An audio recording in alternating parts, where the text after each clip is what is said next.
it already.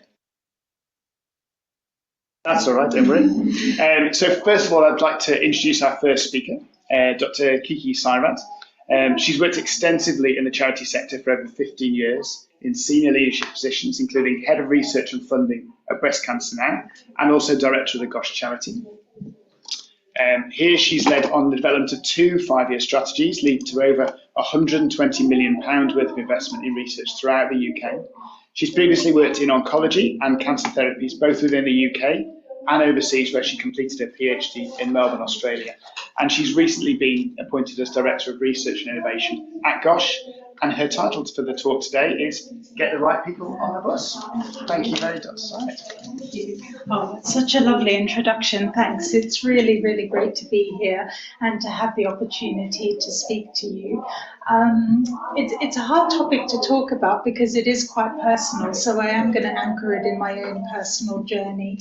I don't claim to know everything about building a team, but what I hope to do is share some of the things that have worked well, but also some of the things that haven't, some of the mistakes that I've made along the way. It's a real privilege speaking with Paolo. Paolo is always the main attraction in any kind of seminar, so hopefully I'll be able to share some of my experience. And I think between us, it was interesting when we were agreeing the titles of our talks, we landed on a similar thing around people, and I think that will come through. I thought... this is just your clicker. Oh, yes, my clicker. To the right? Click once on the screen. Yeah, good. Is that right? Yeah, you're good. Yeah, is that okay? Yeah. So I thought I'd start by just saying a little bit about me. I grew up in Melbourne. I was there until my late 20s before I left, and I'll talk about this, and came to the UK to do my postdoc. I have Greek-Australian heritage. Anyone who's been to Melbourne knows there's a big Greek-Italian community out there, so my parents migrated out there. I couldn't help but not include a picture of a kangaroo. And my first experience of a team, maybe like all of us, was sports. And in Australia, I played cricket, we played netball, and that was really my first sense of a team and what that meant, and I'm sure that's the same for many of us. Sorry, I've got to get used to this clicker. And then I thought I'd say just a bit about my work career journey and education and being part of a team rather than leading a team, which was my first experience. So I did my Bachelor's of Science at Monash University. I did an honours year, and I'll come on to this, but there was it was such a fun experience. I loved being in the lab. I could have slept there. I loved doing experiments and being there. And I do remember the attention and the investment from the other postdocs and the other people in the lab. And I do remember my very first presentation I had to do, and they got me in a room, pulled it all apart, put it back together again, and then told me how I needed to present, and that's just stayed with me for the rest of my life. So that investment in individuals and in me was really important. I then went to, it was the Austin Hospital. There's a theme around research hospitals as well, I realised, which has been a part of my journey, and I was part of Melbourne University. That team, and doing my PhD there, I did really enjoy. I found it quite challenging at times. There was more conflict in that team, but I still really enjoyed it. And then I was fortunate enough, and my PhD supervisor encouraged me to leave and come to the UK to do my postdoc. And I think that shows a level, not for me, but it does give you some flexibility, because you need to work in different environments with different people, and that does help when you need to be a part of a team. And there are just some photos of me in the lab and arriving in Oxford and thinking I'd never see the sun again, but I did, and that was good. So yeah, as I said, it was really about feeling invested in. And what I've just summarised briefly, and I'll come back to this later, is what I liked and learnt about being a part of those teams. And it was that teams can be fun, and they probably should be. The social aspect is important. A safe environment to make mistakes. I remember making lots of mistakes, burning things, getting all sorts of things wrong, but there was humour about it, and it was okay. my voice, my opinion mattered. It was quite open and transparent. We were part of Journal Club and all of those things. You're able to feel vulnerable and you can build trust. And that example that I gave around the presentation, you just need to accept that you're not doing this very well and accept that feedback to learn. I liked feeling trusted and empowered to deliver. I recognise there won't always be harmony and that some conflict is okay in teams if it's managed. And that diversity of opinion, thought, background, when I arrived, especially at the lab in Oxford, it's so multicultural, labs are, and it was really just an amazing, amazing thing.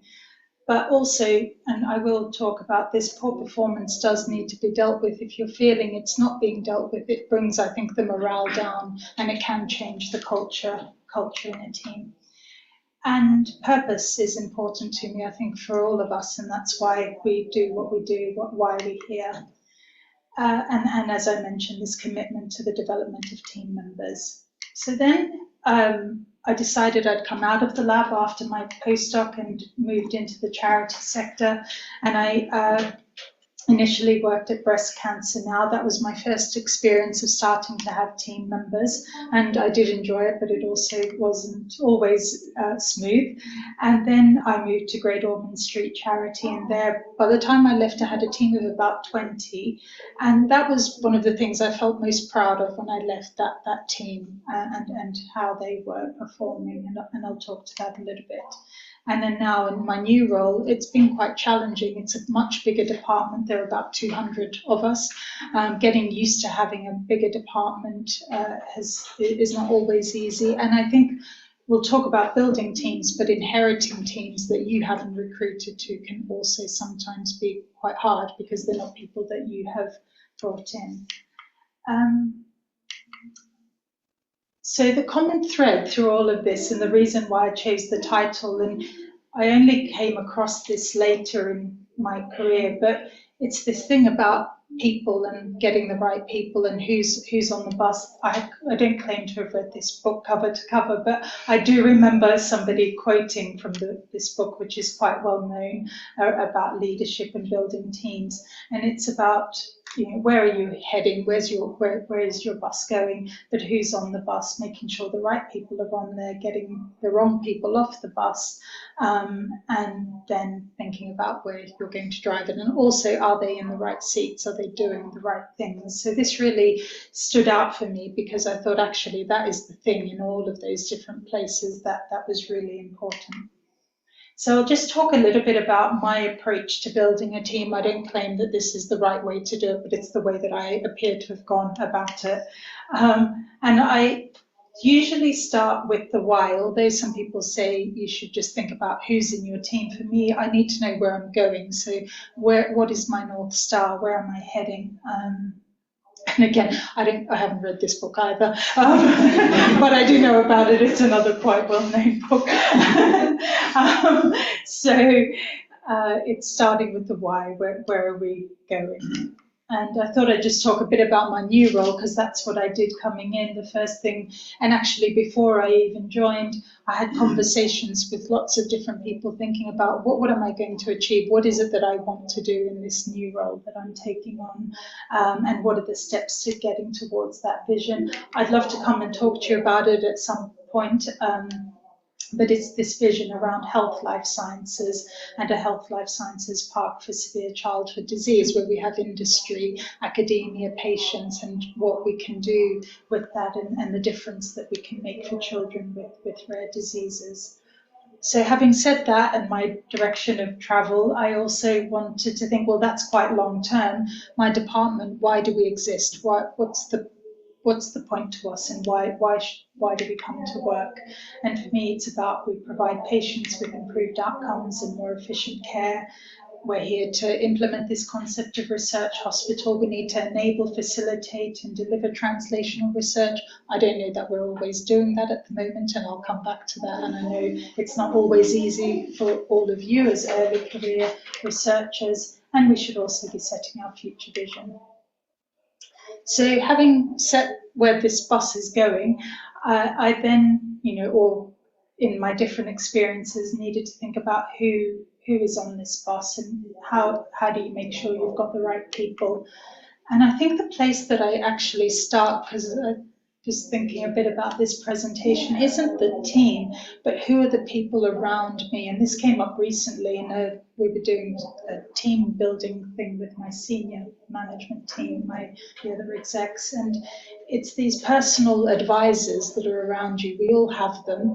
They're people that you can go to for advice. They might be mentors. They might be just people that you know that you can use as a sounding board, that you can take your ideas to and just say, is this a good idea? Is it a bad idea? How do we make it better?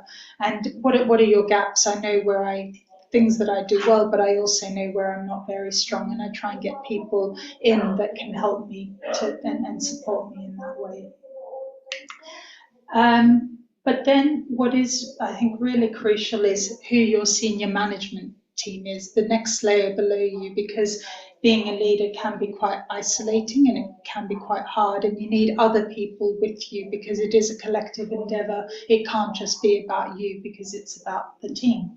And when you're recruiting people, anyone in the team, I'd say, and I know Paolo will talk to this, I think they need to be probably better than you or as good as you, or they need to be the next leader. You need to be thinking that person should be able to take over from me and be able to do a better job than I can. And then who are they recruiting? And as much as possible, if the team is small, I try and stay quite close to that. It's harder now, but I used to try and meet every single person before they were appointed, and that's easy if you've got a team of 20, but now it's harder, and I'm not sure how I'm going to approach that.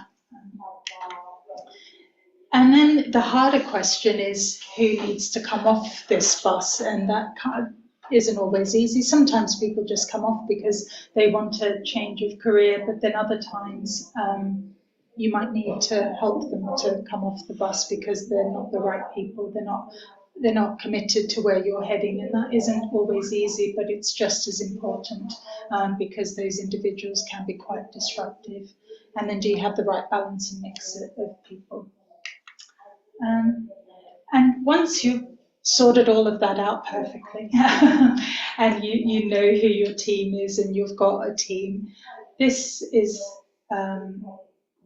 something I listened to recently because it was mentioned to me many years ago and then more recently, and it's about the dysfunctions of a team. It's quite a quick listen, it's only a couple of hours, and it's a fictional company where somebody new comes in and she takes over this team that isn't performing very well, and she needs to get them to be a higher performing team. And they talk about what's really important in team development, and they call these dysfunctions, which you can turn to something that is functional. And the foundation, and I completely agree with this, is building trust and having trust in that team, that vulnerability, having healthy conflict, being able to resolve conflict, but then also being committed as a team and committing to where you're going. You may not always agree, but once you've made a decision, you're all heading in that direction. And then you do need to deal with performance. People do need to be accountable. You need to measure performance, and then hopefully you end up with results. But I quite like this model, and again, a lot of it resonated. So then, going back to my original, what I liked about being in a team, when I was reflecting on presenting today and as I was putting the presentation together, I thought, well, what I've tried to do is create an environment that is like that then for other people, and and try and make sure that those dysfunctions are maybe not there. So having that sense of fun, the safe environment, making sure it's open and transparent, and that you as a leader are vulnerable as well. So I think that is really important, but also that you can say when you get things wrong and that you made a mistake. I think that is so important, because otherwise there's no way that anyone else will speak up if you aren't able to say that you got things wrong. And then trying to get people to feel trusted and empowered in delegating.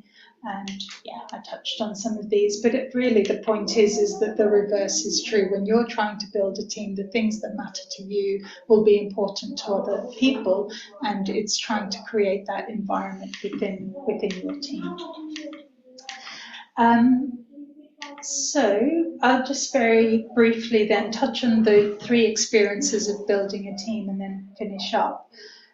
And my first team, as I mentioned, was at Breast Cancer Now. I think what I did well there was I recruited really good people, and they went on to do really good things, and they were very successful in their own right. We had a lot of turnover because I was relatively junior. You've got people coming in, usually really bright people that have just come out of the lab, want their first job. They do really well and then they move on, but they had successful careers. And I remember thinking, I feel really proud of that.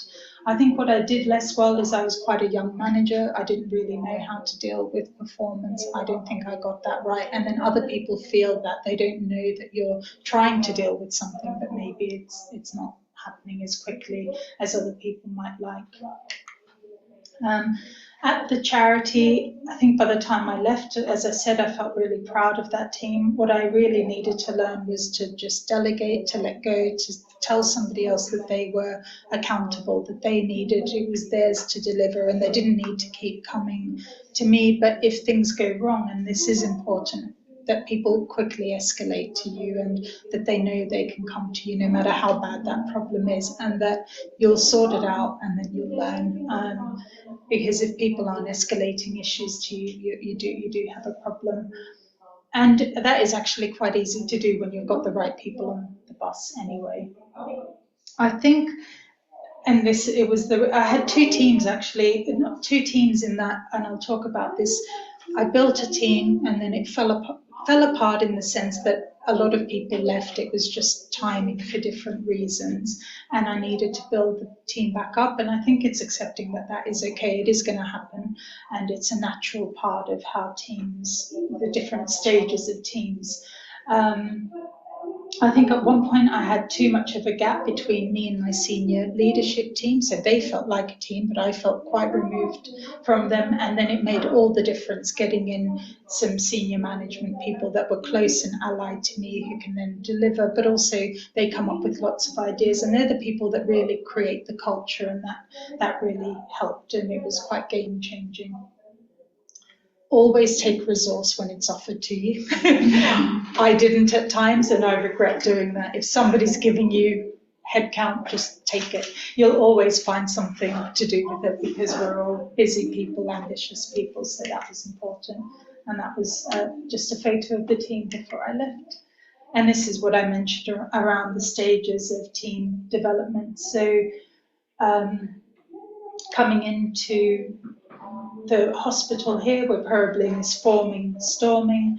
By the time that I left the charity, we were probably in this adjourning where we were talking about our achievements, what we had delivered, and then you're handing the team over to somebody else, and then they'll go through this again. And then here, just my new role here, I mean, I'm in the middle of this at the moment. I'm a year in. I've got some of my department here. And I think some of what's gone well is trying to get to know the department and setting that direction of travel, the why, doing a bit of a deep dive into the operational running. But I think, as I said earlier, it is harder. It's a much bigger department. It's hybrid. We're in lots of different locations. We're not in one place. I question myself, am I visible enough? I've got lots of other responsibilities, am I seeing people enough? And I'm trying to get to grips with that and how I do that well. I think I mentioned to some people just now, am I trying to do too much too quickly? I've got lots of energy and ideas, but is everyone with me on this journey and where I'm heading? A lot of people talk about co-creation, co-design, making sure that everyone feels involved. And again, I think, have I done enough of that? Is there more that I can do? And I think ultimately you need to think, am I trying my best here? And I know that I am, but I will make mistakes and it won't always be right. I think these are my final slides. I really like this. If you've been through the hospital, it takes a team. Graphics are really good because it's not just your immediate team. It's so many other people that are involved in what you're trying to deliver, and I think that is really true. It's very much a collective endeavour.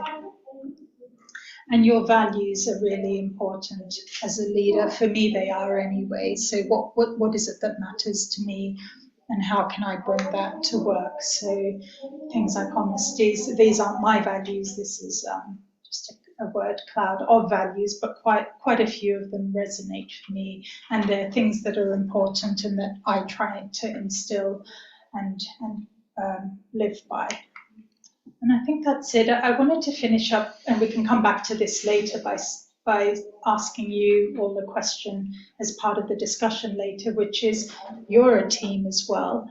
And as I was saying, I've got lots of people advising me. I would love to hear your views about what matters to you, how we can support you, how we can make your lives easier, how you work as a team, and how you can advise me and others on what you need and how we can work towards achieving that, and really tap into that knowledge and collective experience and that you all have. And that's it. I'll stop there and hand over to Paolo.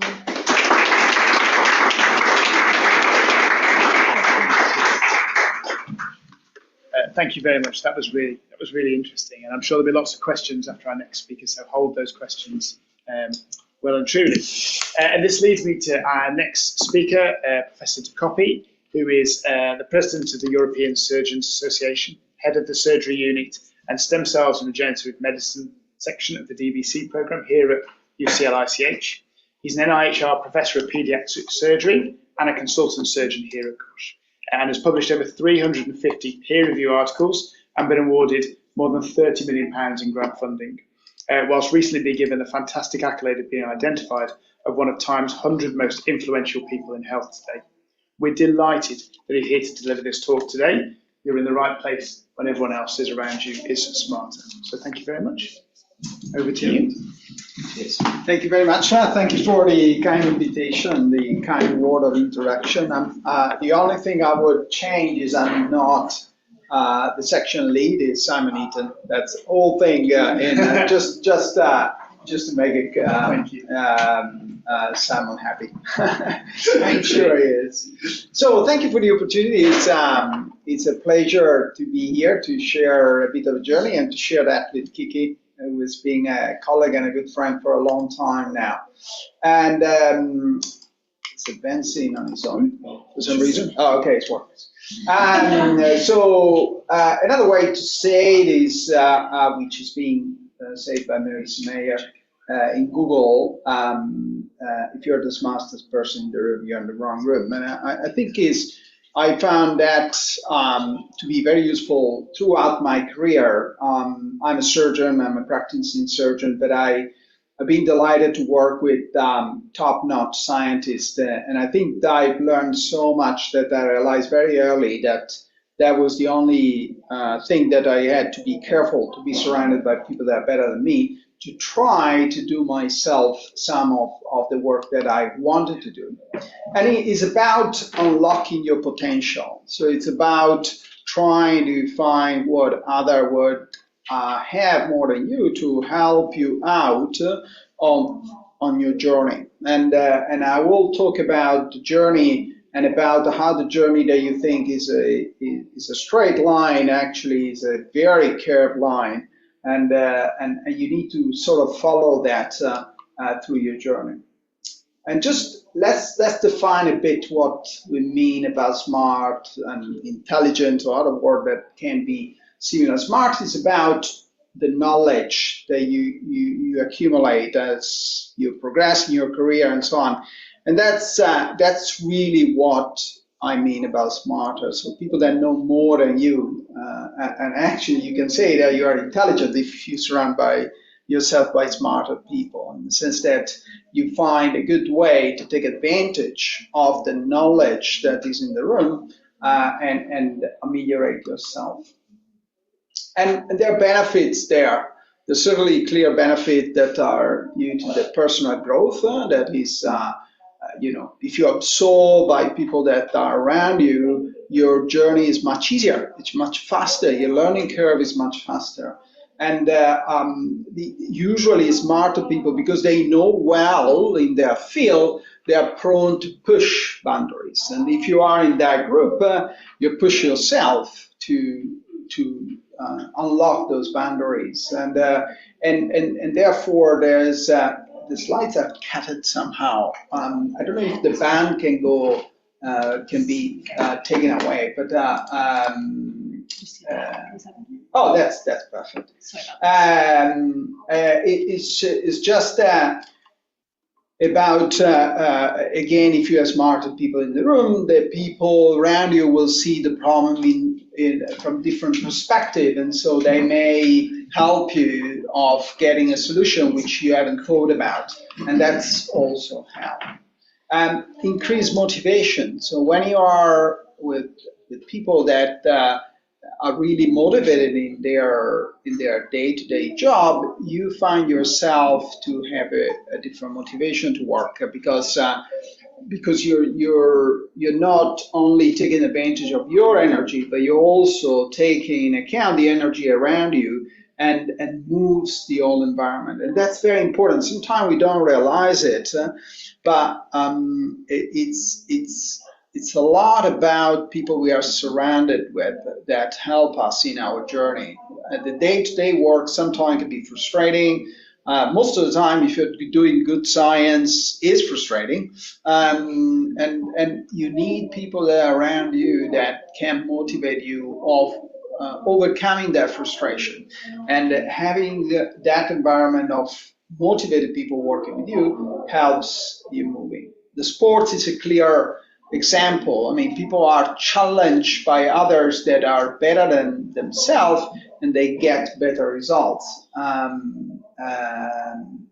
Network opportunities. If you are in an environment where people are very smart, they have usually very good networks, because they know the people that they are the best in that environment, so they can help you establishing that network. And this is very important, particularly at the beginning of your career. It's very important to be in a group where the knowledge is such that people that are in that environment have fantastic network that can help you moving fast in your career.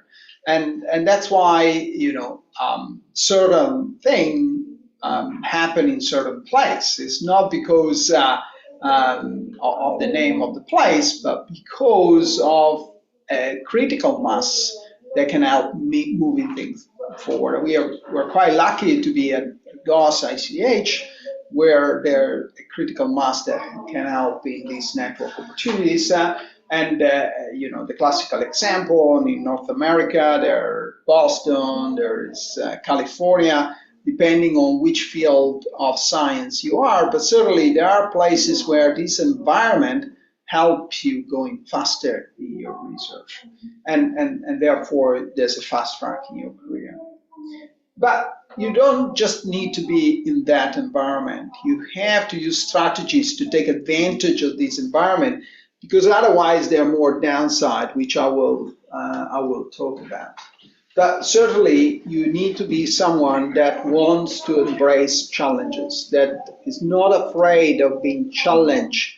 And when you are challenged, sometimes you don't feel good about yourself, because you're put in a situation where you're criticized and you can feel challenged, and we'll talk about that. But if you see those challenges as an opportunity to get better at what you're doing, then that is where things change. And you have to go somehow out of your comfort zone. If you're someone that wants to stay in an area where you are happy and you know what you're dealing with and so on, then it's very difficult to move on in your career and to be in an environment that you are continuously challenged. The difference between some universities and others is that people that goes in smaller universities, sometimes they are the smarter in the group. They know the best about that topic, but not necessarily 10 years down the line, they are at the same level, because they haven't been challenged on what they do enough to continue to be the smartest in the group. So that's something you may want to consider for your future career. You being a postdoc in a great university, top level, you may decide to go to a job because there's a job opportunity in a smaller university, which you will be perfectly happy. And at the beginning, you think you're the smartest in the sense that you know the best because you're just coming off from a top-notch postdoc. But soon you will realize that that knowledge has gone down, even if you yourself continue to read, continue to be updated, but you cannot maintain that skills if you're not surrounded by people that challenge yourself all the time. So those type of consideration, you will be doing those throughout your career. When you choose your PhD, you choose your postdoc, then your faculty position, and therefore, and if you want to continue to be a top-notch scientist or clinician scientist, you need to have continuously that feeling that you are in a place where you are challenged. If you feel that you're not challenged, you're in a comfort position, then it's very difficult that you are really the top-notch, because that is not the feeling that you should have for that. And also encourage continuous learning, because first there's learning opportunities. So there are people around you that knows, and they may invite speakers that are hot topic experts, or they may just teach you, but also that environment promote curiosity. So promote the fact that you want to actually investigate that aspect that others have not done. So you should be, you should take that as an advantage. There are other strategies like a positive attitude towards failure. Kiki was already touching that, so I don't need to spend much more. But certainly, while there should be a celebration of efforts more than results, as the guys in the lab knows, we're not much emphasizing a big new publication and so on, but we are certainly trying to emphasize when people have put a lot of effort on some experiments, even if those results didn't lead to the big publication, but certainly has put a lot of effort on that. So the effort to improve, that's what it should be celebrated, with a culture of open to failure. I mean, I always say it in the lab that if the results are too good, we're not doing good science, in the sense that failure on the results is certainly something that in science we have learned early on in our career. And you should also be receiving and provide feedbacks, because in this environment where you are surrounded by people that are knowledgeable, you should be able to take advantage of asking for feedback and try to provide the others with feedback, because it helps each other ameliorating. Because that type of sensation of being in a room full of smart people is actually not only your sensation, but it's the sensation of the others. So you may be felt the smartest by the others, but just because you have a different knowledge. And so you don't have to think about being the smartest in the group as a univoc position, but it can be univoc, because it can be that you provide with knowledge that others don't have. And so therefore, don't be worried about feedbacks to give it to others, even if you consider others being smarter than you in that situation. And you should be certainly lead by examples, in the sense that you shouldn't be the one that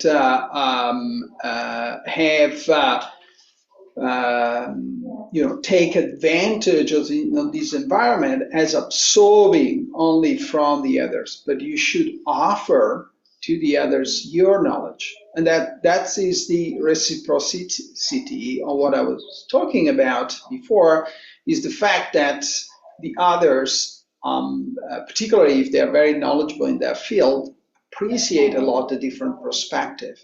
So that type of attitude should be really the day-to-day job and shouldn't be related just to absorb what others bring to the team. You should also offer to the team. That's the only way to be in such a competitive environment in a way. And of course, you should, by your work at any level, master student, PhD student, postdoc, you should foster collaboration and not being afraid of sharing your work, being very open. Again, in the lab, we have an attitude that we are very open to everyone that visits us, even the latest results, no publish, and so on, everybody knows about. And yeah, sometimes you get spot, and that's the price that you have to take. But most of the time, actually, you gain, in the sense that you are working on something, somebody visits from outside, you tell them about what you're working at that moment. And yes, there's a risk of being the idea to be stolen, but most of the time, the person come at you and tell you, have you thought about that and that? And actually you apply that to your experiment. So never be worried or protective by ideas. Ideas, everyone has ideas. And it's just the huge difference is about being relentless about pursuing those ideas. Don't think that your idea is better than others and so on. Everyone has millions of ideas, but really it should be the environment where you are. If you're surrounded by smarter people, you shouldn't be worried about talking about your ideas freely and not be worried about somebody stealing your idea. Never have that problem. And if that happens, that's okay. In the balance, if you always have that attitude, you always gain. So don't worry. I just put some example here because we talk a lot about science, but actually this is a general attitude that helps in every field. And I think in science, sometimes we are slow at introducing some attitudes. And in the business world, which I follow a lot in terms of environment and structuring group, they're much more advanced because at the end of the day, they have to create products. So they have to look at productivity. And, everybody knows about the attitude of Steve Jobs that would not hire people to tell them what to do, but to be told what to do, or to hire those people so they will do their job better than what he can instruct people to do. Shirley Sandberg was a COO at Facebook for some time, and she wanted a team that was the most various team from engineers, social sciences, and biological science and so on in the head office, just to have different perspectives that could help improving Facebook business. Elon Musk, is always accessible through X every time, but essentially in SpaceX as a higher top scientist in field that he doesn't have a clue, but to get human to Mars with a big aim. And certainly his vision is futuristic. You may agree or not agree with what he says. I don't agree with many things that he says, but certainly he has a vision, and he can put people working together in a very good way. And another couple of examples in the same thing is in Microsoft, but Pixar I thought was very good because they introduced this brain trust. So at Pixar, when I don't know if you know the story of Pixar, is Steve Jobs' creation. So after he created Apple, he was kicked out by the board because Apple was not making money, and so he went off and created Pixar. And so which has overcome Disney and so on cartoons. And there the attitude was to create a safe environment in the board, but also pinned down to all the different teams, in which you could tell others what you really thought about their ideas, so their way of moving things and so on. So a really safe environment where feedback was not a problem. And I think that's very important. So it's important to have those environment where you can have safe feedback, which was not shared outside the team. So it was something that was talked within the team, and by doing that, they came out with fantastic cartoons that really change. But there are some downside to consider when you are in such an environment.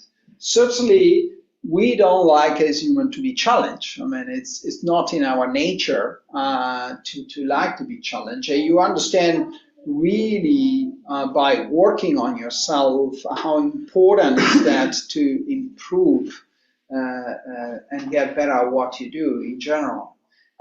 You can feel intimidated or insecure. There's certainly a pressure to perform in this environment because you see others that succeed and your work is still a long way to come. I mean, a personal experience, when I moved to Boston where I did my PhD, I was very intimidated by that environment. I was a doctor from Italy. I spent a year in Amsterdam doing doctor stuff, surgical stuff, and then I was sent 3 years to Boston. There I was very intimidated because I knew very little about research, and there were all these people very clever and much smarter, and that's the first environment, well, surgically also in Amsterdam, but in research I really experimented that. But what happened is that in that environment, you initially feel really imposter syndrome, if you know what it means. In sense, you feel that you're not in the environment that you deserve to be.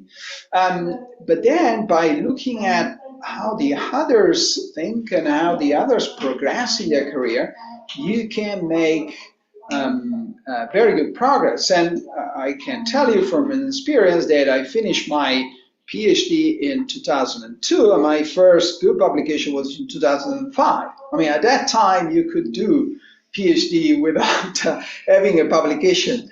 But just to tell you, there was a true feeling of failure in the sense that I came out from the PhD without a publication. But I was working with this amniotic fluid that came out after a few years. We had a cover of Nature Biotech. So it's something that it helped me out understanding how these smart people that were there were thinking. They were all focusing on one big paper. Nobody cares about publishing little papers.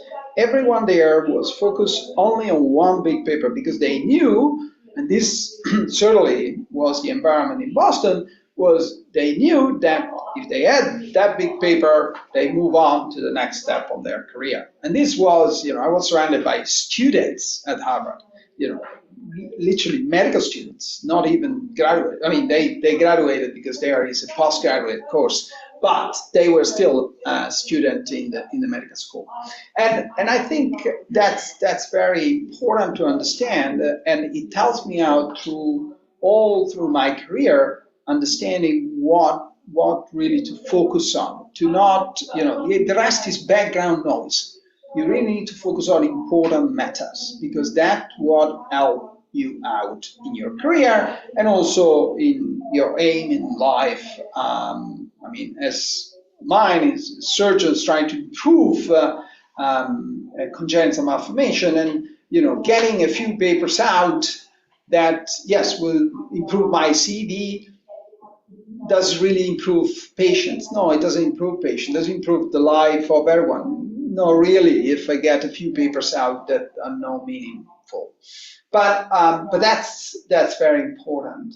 The communication barriers, I mean, I can tell you as an Italian speaker being in Boston, in an environment where everyone speak English, and I can understand the science, I can understand the language, was quite challenging, and led to many misunderstandings. I'm sure that some of the lab people from Boston will be here, will have a lot of stories about that. But I think you build by trust. I think that's what Kiki said before, and it is very important, because a competitive environment can only be useful if the competitive is healthy. And I can tell you, I think here we have a right balance of competitiveness. I mean, when I was in Boston, I had to lock my door in the evening, because otherwise I was not sure if the results were taken by others during the night. So the level of competitiveness there, I'm not sure I would recommend it to all, and certainly is probably too much. But here we have I think a good balance between the fact of having very committed people, a competitive environment, but still healthy, which is very important. And of course, it can have impact on the dynamics of the team, and that is important for PIs, for postdocs that coordinate PhDs, and so on, to try to make that dynamics more as balanced as possible. So to give voice to everyone, that everyone feel included and feel challenged in the right way.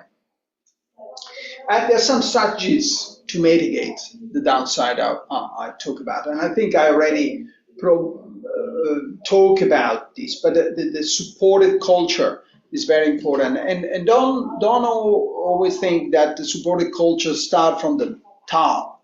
It can start from the bottom. It can start from PhD sharing ideas and results. So tell you an episode. So when I arrived there in Boston, the attitude of the PI there was to give the project to the same project, same idea, to 2 or more PhD students, so they could be in competition.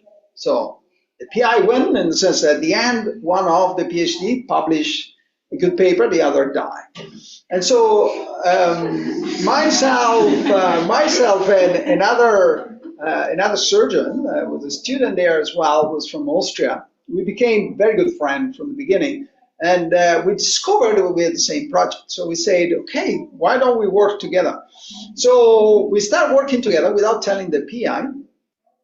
And I can tell you the reaction of the PI once he discovered that was not the easiest one to really challenge. But at the end, he liked the idea because we were successful, of course, but because he understood that only by working together we could really reach those results. We were working 24 hours a day, and still we couldn't manage alone. Together we could get the results. So don't always believe that attitude then needs to start from the top. You can start at any level to change things.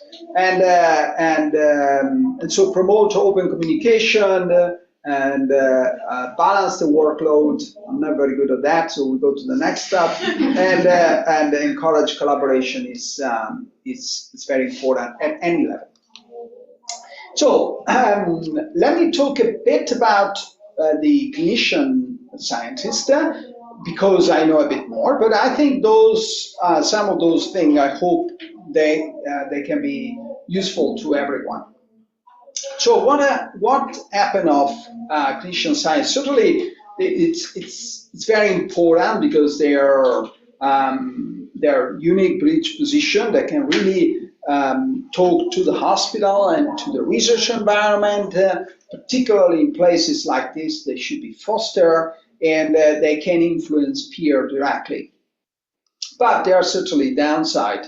There's an extra effort. Everyone here, not only clinicians that do research, do need to do the paperwork. There's less and less administrative support.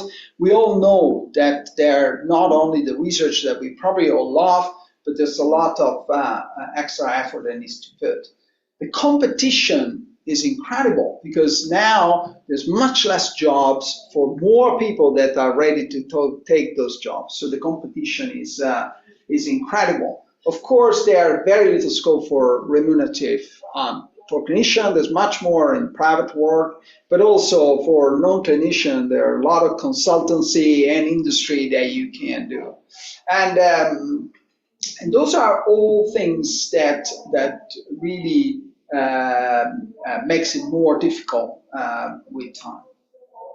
But it's very important, and sometimes knowledge can be overcome by the passion that you put in your work. I'm just saying a few words about surgeons that did science because it's an environment that I know very well, but that can be applied to many disciplines. So Alexis Carrel, who is in the picture there that with Charles Lindbergh, won the Nobel Prize in 1912 because he described how to put vessels together. So he's considered the father of transplantation. And then Charles Lindbergh, anybody knows who Charles did? Who is here in the picture? Nothing to do with biology or medicine. He's an engineer. Anybody? Yeah? Absolutely. So he built and fly across the Atlantic with his flight. And he went to Alexis Carrel because he had a sister that had a congenital cardiomyopathy, and said, how is it possible that I can fly over the Atlantic and you cannot build a new heart for my sister?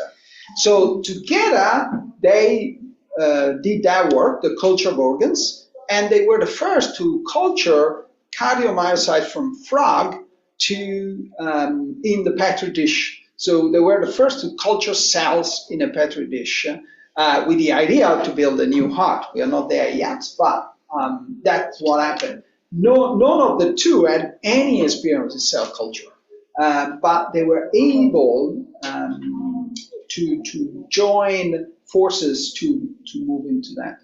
Joe Murray, that I had the pleasure to know in Boston, was a plastic surgeon. He did the first kidney transplant between two twins. One was on kidney failure, and he took one kidney from the other twin and transplanted. Of course, he didn't need immunosuppression because we're identical twin, but was a plastic surgeon. Nothing to do, he didn't know about nephrology.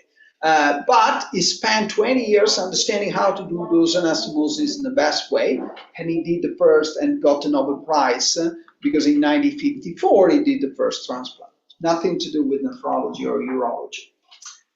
One figure that was one of the person that I was talking many times when I was in Boston. He was a pediatric surgeon, but he was most importantly leading the lab in Boston, and he was the one that understood angiogenesis and tumor correlation. So Judah Volkmann here in the picture. So he had a lab, and that's what I learned the first time, that putting people with different background, biology, engineering, medical, you could build good stuff. And just to mention something that came out from his lab, so Jay, sorry. Yeah, so Jay Vacanti, he's a pediatric surgeon and is considered the father of tissue engineering together with Robert Langer. So Jay Vacanti was a pediatric surgeon. Robert Langer was a postdoc in biochemistry and went on to do the nicotine patch and other 168 patents that produce companies and so forth. The most common, the most new company that everybody knows is Moderna. So he's the guy that is responsible for some of the vaccine for COVID. And he came out from this surgical lab. And Robert D'Amato, that was looking for angiogenesis in his lab, was one of these postdocs, discovered thalidomide. So that was stopped to be used during pregnancy. So it's all figures that come out from an environment where there are a lot of smarter people, and they were probably smarter in different fields, so they could work together and help each other. This is another example, more recent. Alan Flake, who is a pediatric surgeon at CHOP, has developed this system in which you can maintain lambs, now pigs, and soon human, with an artificial placenta. So in a uterine artificial environment, you can maintain with a pamplex ECMO lambs, premature lambs and premature pigs, and it can make them developing for at least 8 weeks. This idea came out because there was an engineer that was working on circuit in the lab, and at some point there was a fellow from surgery that came to the lab and say, oh, but this circuit can also oxygenate blood and so on. And so they started working on that, and this idea came out from an engineer working with a surgeon for 3 or 4 years, and they came up with this idea. So again, it's not about yourself, it is about the fact that investing in a team where you think people are smarter. This is something I'm conscious about time, so I will go to the last few slides. So there are some, over the years, I learned some stuff that what to do and not to do. So, and I focus it in these 4 things. So it's very important to have a long-term aim, but very, very long, not short aim. I think short aims are unpredictable and are dictated by the grant that you get, the people you get in the lab, COVID, things that and human are adaptable individual. And that's what we need to do along our career. So for me, it was to improve the outcome of congenital structural abnormalities. This was clear from very earlier on, but I didn't know how to do that. And in fact, we need to consider research must be focused, but we need to be adaptable. As I say, I went on to Boston to learn tissue engineering. I end up doing biopsies on developing fetus in sheep, because the idea, the gold standard at that time, was to take a biopsy to build an organ for a developing fetus. And when I started taking biopsy, I thought, my God, taking a biopsy from a fetus that is already a malformation, that is very invasive. And why don't we take it from the amniotic fluid? And that took me in a completely different direction, because I had to learn something that I didn't know about, which was stem cells. And so we spent a lot of time working on stem cells. And at that time, I had to go back to Italy, and there was no funding in Italy. So I started working on cardiac defect, because cardiac, there's always funding for cardiac. Cardiac and neuro are the two that are always funding. And so we work a bit on cardiac defect, not knowing anything. But through that, I could put some money apart and continue on what I was really interested. So some part of the first grant that we got for cardiac engineering, I started developing the D-cell tissue, because that was important to build an organ. And so we end up having the basis to what then proceeds to be the first trachea that we implanted in patient, because I had that extra money from the grant on the cardiac that I could deserize some trachea and characterize on. So you have to be plastic in your career. You have to look at what is your final aim, but certainly you need to follow what can get you there. And that the rest is the same journey. It's getting those facts at the end. And these also follow on your output, in the sense that you have to give priorities. You cannot always be focused on writing articles. There are some times where you need to reflect, to think about the science you're doing, focus on grant, and then those grants will generate more articles. So where I was less productive in my career is where actually I got more grants. And in fact, the biggest grant that I got it was when I was the least productive, because I had started working more on the grant than on the article. And then you start being productive again. So don't worry about that in your career, because you cannot work in 10 different directions at the same time. So also for the clinician in the room, focus on what you're doing on one point, learning about clinical, and then learning about research, and then trying during your career to combine the two. And also this reflect, of course, in the citation. So have a long time, it's important, because otherwise you lose motivation. If you are always pulled in different direction, it's fine if you know what is the long term. If you don't know that, then you lose the motivation, and then your work is less focused and less productive. And be focused. You can only be good at one or two things max. So don't try to spread yourself too much, because the competition is high, and nowadays it's even higher. I mean, I always say that when I started this, I could read all the article that was coming out in what I was studying. Now I barely can read all the abstracts, but barely, or the title. So I know what is coming out, but I cannot read the whole article, even in the field that I'm in. So you need to be really focused nowadays and give priorities. So always focus on interesting questions. I mean, life is too short. I mean, try to focus on interesting question, and don't need to be interest to others. It needs to be interest to you. That's the important. And of course, as I hope I made it clear from the beginning, the team is the most important thing, and that's the meaning of being surrounded by smarter people. I'm sorry it's being cut off, but I'm always so grateful to my team, because without them I couldn't do the science that I'm privileged to do.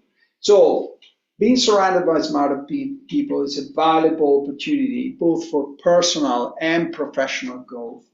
And embrace a positive attitude and willingness to learn. Don't look at the fact that you are not the smartest people in the room. The others will see you in that way.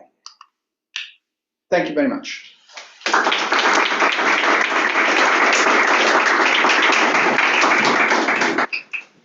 Thank you very much. That's really insightful. I think we all got a lot from that. I think it'd be really interesting to have some questions now, and I've certainly got some, but I wondered if we've got any in the room or online. If we don't, I shall ask them.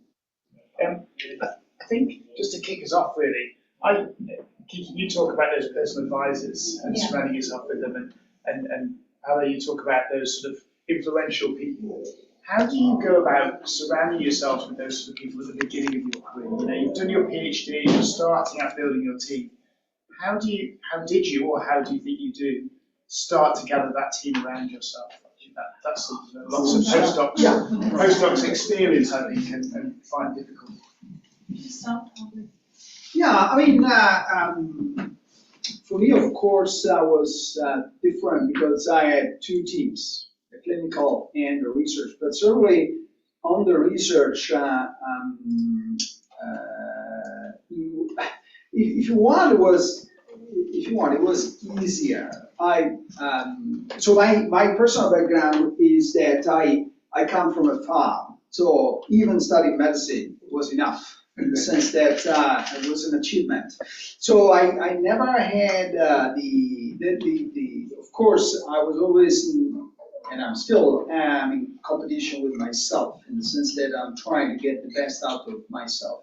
But in terms of being feeling that I was less than others around, was an easy feeling, because I always felt in that way throughout my career. So when I had to look for the team, I always tried to look for people that I could learn from. So people that was getting me better in one sense or another. So my suggestion is always to try to learn during your experience. It doesn't matter if you are learning something different to what you expect to learn, because the expectation can be very, very different throughout your career.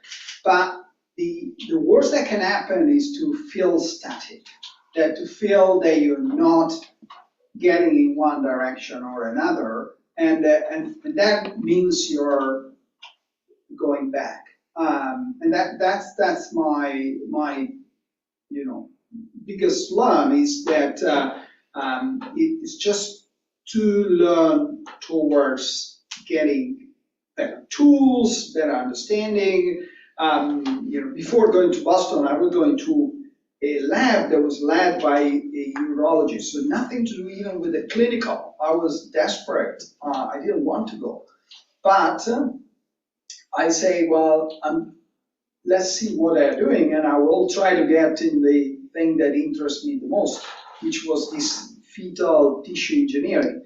And they were doing for urological bits, which I was not interested, but at least I could learn the process. So I think it's very important to be in a place where you have the feeling you're learning and you're progressing, even if it's not what you anticipated or in the exact journey trajectory that you plan for yourself. I don't know. Yeah, I completely agree. And then I think for me, because it was mostly when I moved into the charity sector and you encounter trustees, and they're like critical friends. They're quite supportive and they're there for you to advise you. And I think that's when I first noticed it. And I had one trustee, Alan, may know him, Stephen Holgate, who's quite well known in the life sciences in the UK, and he was just so supportive. It was somebody I could go to. I think I also recognised I'm not a big vision person. I'm not that person. I'm very good at planning. I've got other strengths, but I thought I need people like Paolo, other people like that around me who can see and think in that way, because I force myself to think in that way, but it doesn't always come naturally. So I think, okay, well, who do I need then? And who do I need as a sounding board to make sure I know where I'm heading, as Paolo said, and then others to help along the way. I think that's really interesting that you're relying on your team more than perhaps is evident when you're starting out on this journey post-doc and things. Actually, I think you have this impression of the people who are really successful are leading, but actually they're also relying on their team members. So I think that's really interesting point. Do we have any questions from the floor? If I may, thank you so much both. That was really interesting. I have, so Kiki, what you said about your PhD supervisor saying go abroad, get a better experience, I resonate with that because I had the same with my master's, so I moved overseas, came to Oxford as well. So yeah, and also Paolo, what you said about having to lock your door at night, I resonate with that because I'm from South Africa. Don't worry, it's fine. For different reasons. Yeah, for different reasons. No, seriously, it was really interesting. Thank you. I have a few questions. One, I think you sort of just touched on, so I might come back to that later. But when you're when you're recruiting or trying to hire or bring people into your team, what is the best indicator? How do you kind of foster a safe and comfortable environment for the person to actually show you who they are, what type of skills they have, their experiences, as opposed to in a very formal interview process that kind of makes people quite scared and don't really get to showcase themselves properly? I agree, because interviews, I find the whole process is artificial. You can't always get a true sense of the person. People are feeling nervous. It can mean a lot to them. I think recently, and what they do, I think quite well in the hospital, they've got lots of stakeholder panels, which can be a bit more of an informal environment, and I think that's what I've tried to do in the charity as well, just meet the team. And yes, you're still being interviewed, but it's a much more relaxed environment. You can be yourself a bit more. And then I think I try and look for people who have similar values, who are ambitious, who want to do well, and just try and get the best person you can, really. Yeah, no, absolutely. More and more I rely very much also on reference letters because they can be quite indicative of how previous supervisors and so on have seen their people in the normal environment of day to day. But it's crucial that there are some experience that could be also limited, but in the group where they will be working. And this both ways. It's a value for the person entering the group because they can see almost immediately if that environment is good for them or not, and also for the team which they can interact a bit with the person and understanding that. I mean, as the people in the lab knows, I value very much the opinion of everyone in the lab to understand if that person would fit or not in the lab. So I think it's always important, and it's important at every level. Even if you're a master, you decide to do a PhD in a lab, it's better to visit the lab, see what's going on, and so on. Because you can see magnificent paper, and then you go, it's a terrible environment, and you would not want to work there. But also, you know, there's no one solution fitting all. You may want to be challenged in a very difficult environment. For example, for a clinician, sometimes if you know that your time in a lab is limited, but you want to learn a certain skill. You may say, okay, I don't need to do a career in the lab, but I need to learn those skills, and I know that lab is the best in the world at doing that. You say, okay, you know what, I deal with that. And I spend 3-4 years knowing that this is not my life, but I gain a lot during that time. And a bit for me, Boston was like that. You know, I knew that the environment was not the easiest. I knew it was going to be difficult, but I knew also that was giving me opportunity that I couldn't find anywhere else. Yeah, thank you. Yeah. I think one possibly on. Yeah, we have Matt. Oh, Matt. You want to ask a question? Can you hear us, Matt?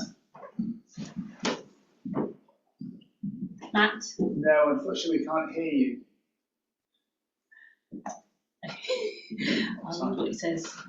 Perhaps if you type, we'll ask another question, Matt, and we'll come back to it. One question I was interested in is, how do you deal with, obviously research is an up and down, any life is up and down. How do you deal with successes? But also, more importantly, how do you deal with those failures in your team when something doesn't work or that grant doesn't get? How do you deal with that as a team and a team lead? Yeah, I think it's very important to recognize failure very early on in the career, and very early on to make everyone aware of your failure as well. I mean, the first 5 years as a senior lecturer, I got very small charitable grant, nothing major. Everything, and I was writing a lot of grants, and every grant was rejected. And I made everybody in the lab aware about this very early on, in the sense that you then share the success that happened, and you try to understand why that happened. You know, it happened in a certain sequence, probably because I was not writing the grants, because I didn't have strong preliminary data, because I didn't interface with the right people to write those grants. So all these can be a learning exercise, but my philosophy is also not to emphasize much the winning situation. So to not create too much of a gap between winning and failure. They are both part of this journey, and so they should be both. Know what can we learn from there. Okay, we move on. But it's not much of a celebration of a succeed, and failure we don't talk about. I mean that is the wrong thing. And I think too much celebration is probably. I'm certainly not pro for that. I'm probably too bad on that, but that's a different argument. But certainly, I think celebration and failure should be discussed, talked, but they are part of this journey. Yeah, and I would say I think that's right. Recognition is important, and even just doing it in the moment, saying well done or whatever it is, and this was good, and not making a big thing of it, but recognizing it, and then maybe taking some moments out. And then on the failure, I think what I try and do is, again, sometimes in the moment, we had it recently, I think a week ago, somebody was very upset that we got the team together. I said, how do we sort this problem out? And then we need to do lessons learned after this, and how do we come together afterwards?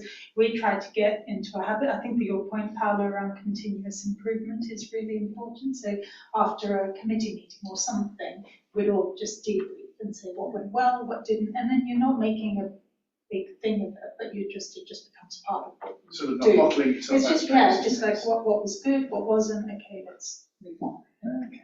Yeah. That's interesting. Thank you. Thanks. We have Matt's question online.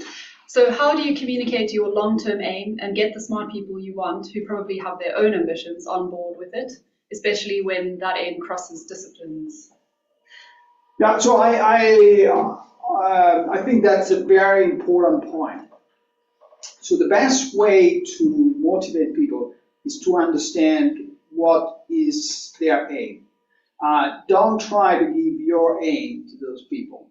The best way to get the best people on board is to understand, and understanding means sitting down, really getting through what is their career pathway, and understanding what their long-term aim I was talking about, embrace in the team. So don't try to give them your long-term aim.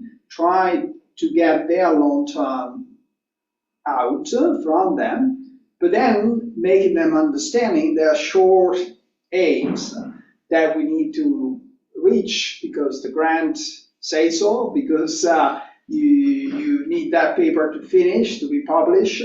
So try to make to embrace them in the short-term aim, but being really aware and try to understand how you can bring that long-term aim to them. Don't try to sell your long-term aim to the person. That would be wrong. That would be mine. It doesn't mean they lose the motivation, because that is the motivation. Yeah, I don't think I can add too much to that, but it's just that recognition in the academic environment. It's different to what I've been talking about, where you're trying to develop the next future leaders, their leaders in it. I mean, it's in that they're going, that they will establish their own group and they've got their own vision. Okay, we have another question online from Stephen. So establishing a great team takes time, and yet when you're new to a department, people often want and expect change. You have to deliver. How do you balance the two? I think, I just think about me coming in now, and I think what I just said, and we've got a new chief operating officer who's joined, and I think similarly it was, I'm not going to do anything immediately. And you just say it. I've just got to take time to get to know the lay of the land, who's who, the team, and then if I need to, then I will bring about change. But I think just stating that up front. So our new she's 2 weeks in, and she said, this is going to take time, this is going to take me a couple of years or whatever, and yeah, I need that time. Because you want to do it properly, you want to be respectful to the people that are there, you want to make sure you get it right, and I think that's how I've approached it. Yeah, I mean, absolutely. You have, so I totally agree with Kiki. The additional thing, if I understand right, the question, if you get into a new place, you need to adapt to the new place as well, in the sense that you try to see where are the smartest people in the environment where you're going to work. So, for example, if you have a new position in an institute, try to see where you can get the smartest people around. So, certainly one thing that came from my experience is that, I was pediatric surgeon, very interested on congenital malformation, but spina bifida was not on my radar. And then two things came. When I came here, I understood ICH is the place for spina bifida because of all the research going on. And second, they started using spina bifida surgery for spina bifida. So the two things say, well, you need to work on that. And so you need to adapt to also the environment where you are. We are in an environment where certain topics we have among the smartest group in the world. So we should be focusing on those, because at the end of the day, it helps you reaching your long-term goal. You need to adapt a bit, of course, but also you have to take in account the environment where you are. So if you apply to Imperial, to work in Imperial, think about engineering. They are the best school in the world for engineering. If you are applying there, think about applying biology to engineering. Would not make sense to not do so if you are a biologist. So you have to think about the environment where you are and where you can gain the most. I mean, when I went back from Boston to Padua for a short term that I thought was going to be a long term, the cardiac school is among the best in Europe. So I applied to cardiac, not because I was interested, but I knew that I could get the smartest people in the room. Interesting. Thank you. You need that adaptation, because otherwise you know, particularly now, science is not done at all. Do we have questions in the room? Otherwise, I have one. You? Just in the back. Yeah. As well, Hold on. Wait a second, please. An open-ended question, but kind of how in your team. Sorry, I'm coming off of a cold as well. But I was wondering, how do you, in your experience, like how do you train your team and best like retain that good talent? Like, if you could kind of maybe give an example there. As in, so retaining the good talent. Yeah, in the team. In the team. Oh, and then keeping them. And, yeah.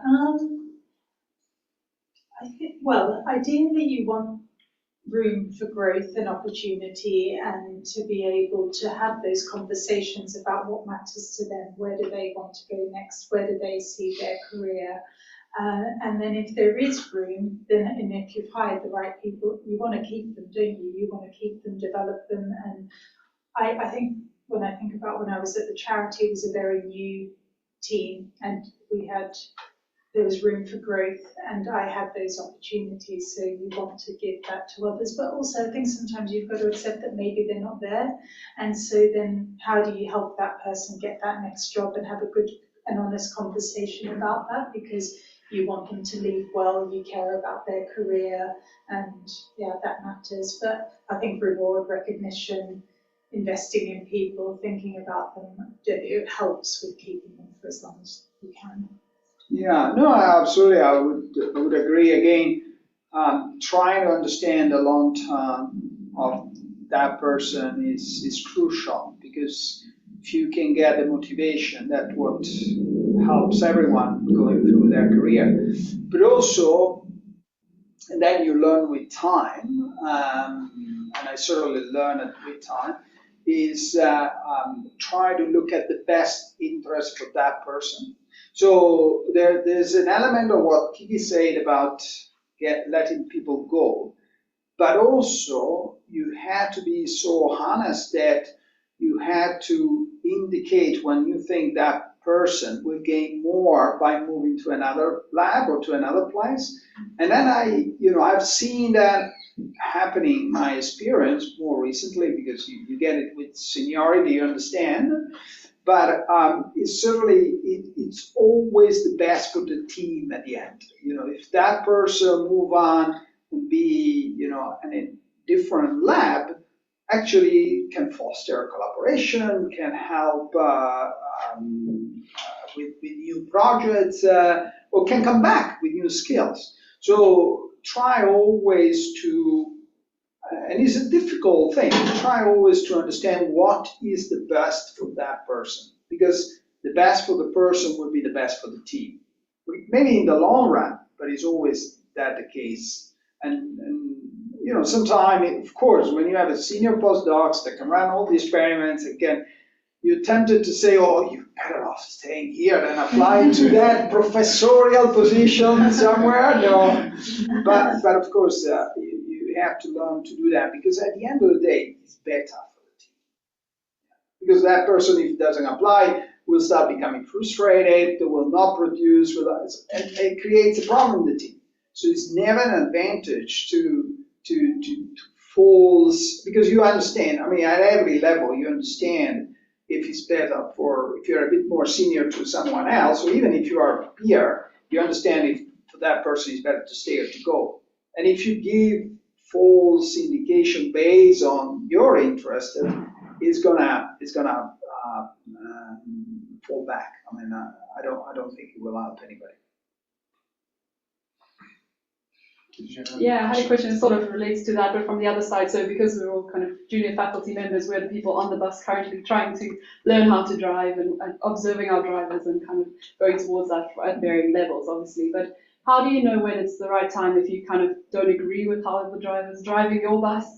When is the time to kind of just say, okay, I'm getting off this bus and I'm moving on. I've given it, I have actively tried to make out of the situation what I can, but at this point, for me, it's better to move on, and you have to put aside your loyalties or what you hope to gain from something. How do you recognize when that time is right and how to make that move? I may give a different answer. Very unpolitically correct, but very heavy. Yeah, I do remember that feeling. I remember when I was at my first came out of the lab. It is really weird coming out of the lab as well. It takes a lot of getting used to being in an office. It's very odd. And I do remember not agreeing with my manager at the time and the way he did things, the way he went about things, some of the decisions he made.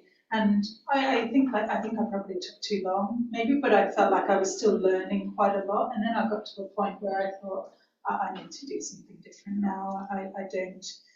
I need to be with new people and learn new things, and yeah. No, I mean what is important in order to answer to you is what you say about learning. If you are the feeling you're not learning anymore, then it's the time to leave. That would be my suggestion. But if you are learning and it's difficult and you don't agree and so on, then you have to do other consideration. But if you're not learning, so you're not progressing in any way, then in general, I would suggest that it's the right time to give up. Yeah, balancing, being slightly selfish about the learning, what you can get out of it versus do I actually believe in this and do I still believe in it or do I need to move on? You usually know, I think. Yeah, right. There's a question online from Matt. How do you approach hybrid working? Both you as a leader being hybrid, if you are, and a team member wanting to be remote hybrid working. What are the challenges and opportunities? Yeah, I mean, it's a very good question. COVID has changed everything, and it's true that we have more tools to work effectively remotely. I think if you are a team leader, particularly if you are you're starting a group and so on, people need to see you there. And I think the hybrid thing, I mean, for 1 day a week, it's the day you work remotely and so on, why not? But I wouldn't make a rule. I wouldn't make the rule working remotely. That would not work because there's a lot of teamwork that require you being there and being able to interact with everyone. So I would not suggest to do that for a team leader. For somebody in the team, it's very personal. I mean, there are people that are very effective and very productive when they are remote, particularly in the environment where we are now hot desking, all open and so on. So there are people that cannot concentrate when they are at work and so on. But it needs to be balanced against the teamwork, which does not happen on the screen. Maybe the generation after yours and so on will be having the same emotional feedback by working in a phone, that we are all built by the experience that we have. So, the generation that is growing now will probably not be a difference, but certainly our generation, it's something very important. Yeah, I completely agree again. I think for me it's a collective endeavour, so you want to be together, but at the same time I accept that the world has changed. I like being in the office. I'm in the office 5 days a week. I do a lot of home working, but I do accept that it is important to the team. We've got to a good place. I think that at the moment we do two days or 2 or 3 days in the office and the rest at home if people want to do that, which seems to work quite well. But I don't. It's hard because as I was saying earlier, for me as well, we're all over the place. We're not in one place. It's a big team. visibility. So they're just difficult issues to deal with. Do we have any more questions before perhaps we need to call it? Yeah, so this is really directed at Paolo. You mentioned and spoke very interestingly about the risks of moving to environments that aren't challenging enough. And also, highlighting the example of perhaps moving to university and not getting that as much. But obviously, there are also other factors that mean a position like that might be the only option. Do you have any advice of how to manage that balancing act and schedule? Yeah, no, absolutely. I mean, I think there are various techniques, if you want, that you can use. You can maintain a very strong collaboration with the place where you're coming from, so that helps you remaining the smarter in that environment, in the sense that you can, particularly now with the new technology and so on, being part of that original group, but being located in another university.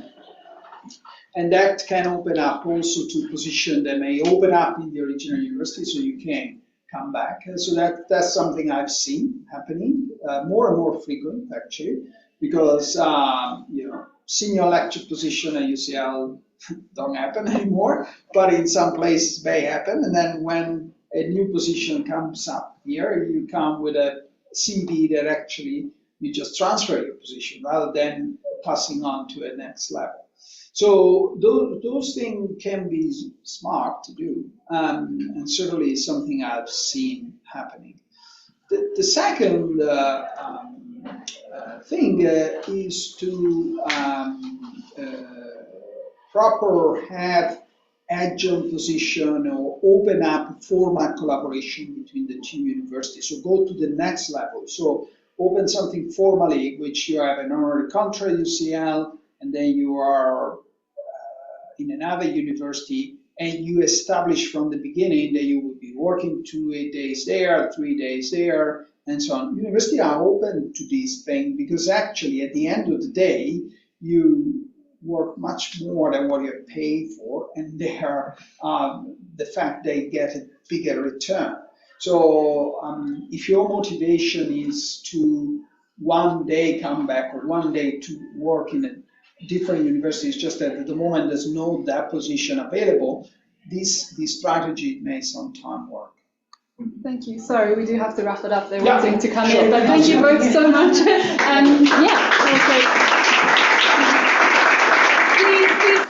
Please, everyone, do this survey. It's very important for EDI and to capture everyone's mission. To find out how you found the talks and also for next time. Oops, it's gone. Yes, thank you, everyone.